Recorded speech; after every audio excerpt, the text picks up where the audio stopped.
Buenas tardes, mi nombre es Armando Fierro Félix. Nací en el barrio de Tepito. Vengo de una familia numerosa, somos 11 hermanos, soy el octavo de ellos. En mi casa éramos muy humildes, mi padre obrero, nosotros no teníamos dinero, compartíamos un par de zapatos, mi hermano y yo, para ir a la primaria. No teníamos para los uniformes, no teníamos para los útiles, era muy difícil que nosotros pudiéramos estudiar por falta de dinero. Mi madre padecía mucho porque en la casa no había cosas, no teníamos estufa de gas, no teníamos refrigerador. Un día mi madre llegó llorando porque su hermana le había presumido un refrigerador y yo le dije, estando yo muy joven, a la edad de 14 años, yo le dije, no te preocupes, mamá, tú vas a tener uno bien grande. Y yo me fui a buscar trabajo y me dieron un trabajo de abonero, porque no me querían dar trabajo en ningún lado, decían que estaba yo muy chico, y les dije por qué quería trabajar, y me lo dieron el trabajo. Trabajaba yo cobrando a la gente que no pagaba, yo le cobraba desde la colonia Puebla hasta la Agrícola Oriental, me iba yo desde Tepito en bicicleta a cobrar a esta gente, para poder sacar para comprar el refrigerador a mi madre el 10 de mayo. Cuando yo logré esto, empecé a tener sed de tener más dinero, de comprarme todo lo que yo no había podido tener cuando yo era niño. Yo no supe lo que era un pastel de cumpleaños, yo no supe lo que era un juguete de Día de Reyes, yo no supe lo que era una palabra de amor de mi padre, yo no supe lo que era un abrazo de que él me dijera, te amo, hijo. Jamás en la vida supe que mi padre me dijera, te amo. Todo eso a mí me frustraba en mi vida. Dejé de estudiar por falta de dinero. Yo estudié nada más hasta primero de secundaria. Nunca reprobé un año. Pero de ahí yo decidí juntarme con la gente que tenía dinero, que eran drogadictos y asaltantes. Y ahí es donde yo me junté por primera vez con mi sobrino político, esposo de una sobrina, el cual me junté con su banda y nos fuimos a robar por primera vez. Nos íbamos a robar carros a la universidad, a las parejas, les robábamos su carro, nos llevábamos el coche, y con ese vehículo nos poníamos a robar camiones de pasajeros. Después de que robábamos los camiones, vendíamos ese vehículo y seguíamos continuamente haciendo lo mismo. Después empecé a tener sed de más dinero, de más poder, y caí por primera vez a la prisión en 1987, en el reclusorio Oriente. Ahí yo presioné a mi mujer, a la madre de mis hijos, diciéndole que yo quería dinero, que no me importaba de dónde lo trajera, no me importaba si se prostituyera o no se prostituyera, yo quería que me trajera dinero, si no, saliendo yo la iba a golpear y hasta la iba yo a matar, le dije. Y que era a la fuerza, no que quisieras que era a la fuerza, porque si no, saliendo yo iba a dañar a su familia. Entonces, ella por temor me llevaba todo lo que yo le pedía, y mi familia yo le exigía mucho dinero para drogarme y para jugar adentro juegos de azar, dentro del penal, con mis amistades. Cuando yo salí de ahí, de ese reclusorio, mi sed de poder avanzó muchísimo, demasiado, en el cual yo quise tener mucho dinero, en el cual también en ese tiempo mi padre a mí me lo festejaba todo, y yo pensé pues que no era tan malo realmente lo que yo estaba haciendo, porque mi papá nunca me reprendió de esa manera. Inclusive llegué muchas veces a guardar todo lo robado en casa de mis padres. Cuando yo hacía esto, mi padre vendía conmigo las cosas robadas. Yo después de esto conocí a un amigo que le decíamos el rey del tráiler, el cual con toda su banda, él me enseñó por primera vez a asaltar tráileres de mercancía. Cuando yo empecé a dedicarme con él al robo, robábamos de 1 a 2, 3 tráileres por semana, el cual dejaba mucho dinero, y yo empecé a sentir que tenía mucho poder y que mi dinero iba a poder hacer todo por mí ante las autoridades, inclusive hasta de que me podían defender de que alguien me pudiera matar, porque me enceguecí con el dinero que empecé a ganar. Gané cantidades grandes de dinero, las cuales me llevaron a una mala vida de vivir, horrible. Mi drogadicción avanzó, mi alcoholismo avanzó, a la madre de mis hijos le di una vida de infierno, la maltraté, la encerraba, la dejaba sin comer, la golpeaba y llegaba drogado y la tomaba a la fuerza, que hoy entiendo que abusaba de ella. Eso es violación. Yo violé durante muchos años a la madre de mis hijos. Todo esto que yo te cuento es algo realmente horrible, porque yo no conocía nada de mi Señor Jesucristo. Yo vivía sin Dios, yo tenía una vida sin Dios, sin nada. Viví una vida de mucha pobreza y de humildad, en la cual yo quería ser una persona temida y grande dentro del barrio de Tepito, como todos mis amigos famosos de aquel tiempo.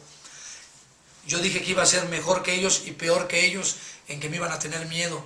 Y llegó un tiempo en que lo estuve yo logrando, cuando yo empecé a traficar un poco de droga fuera, antes de que yo llegase preso por segunda vez al reclusorio norte. En 1987 yo llego de nuevo al reclusorio, llego por segunda vez a la cárcel por robo a transporte. Ahí me sentencian a 10 años de prisión, a 9 años, 9 meses de prisión, y me decían que yo no tenía ningún beneficio ni ninguna oportunidad de salir libre, que yo me iba a quedar ahí 9 años, 9 meses preso. En la cual yo, al poco tiempo de haber llegado a ese reclusorio norte, empecé a tomar control de las drogas. En 1997, a mediados del 97, yo empecé a controlar todo lo que es la droga dentro del penal, a vender cocaína adentro, sí puedo decir eso, a vender cocaína allá adentro, a extorsionar a la gente, a lastimar a toda la gente, y eso a mí me agradaba bastante. Yo disfrutaba haciéndoles mal a la gente. A mi mujer yo la hacía que me fuera a ver, a otras mujeres también que me iban a ver, por medio de su necesidad yo empecé a abusar también de ellas dentro de la prisión. Entonces, todo esto a mí me llevó a sentir que yo podía hacer todo lo que yo quisiese dentro ahí. A los custodios de dentro del reclusorio, por medio de dinero, de la extorsión, los manipulábamos a nuestro antojo, y ellos tenían que hacer lo que nosotros les decíamos, porque si no pagábamos una cantidad de dinero a altos mandos, y los quitaban del puesto donde estaban y los mandaban donde nosotros les decíamos que los pasaran, para que no nos estorbara en nuestra labor de extorsión y de hurto dentro de la prisión.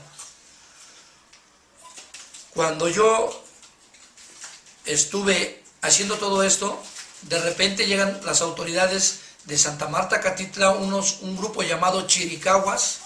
Ellos llegaron, un grupo especialmente a mi estancia y a mi dormitorio por mí, preguntando por el Pelé, porque ya me querían parar de todo lo que yo estaba haciendo ahí. Entonces yo pagué a un joven y le dije: tú vas a ser el Pelé y vas a decir que eres el Pelé, de lo contrario te voy a picar, tú sabes lo que te va a pasar. Yo voy a mantenerte durante tu estancia en el Apando. Y este varón, por temor, fue y dijo que él era el Pelé, y se lo llevaron a él. De ahí empezaron a llegarme avisos de que ya me querían trasladar y que ya me querían parar.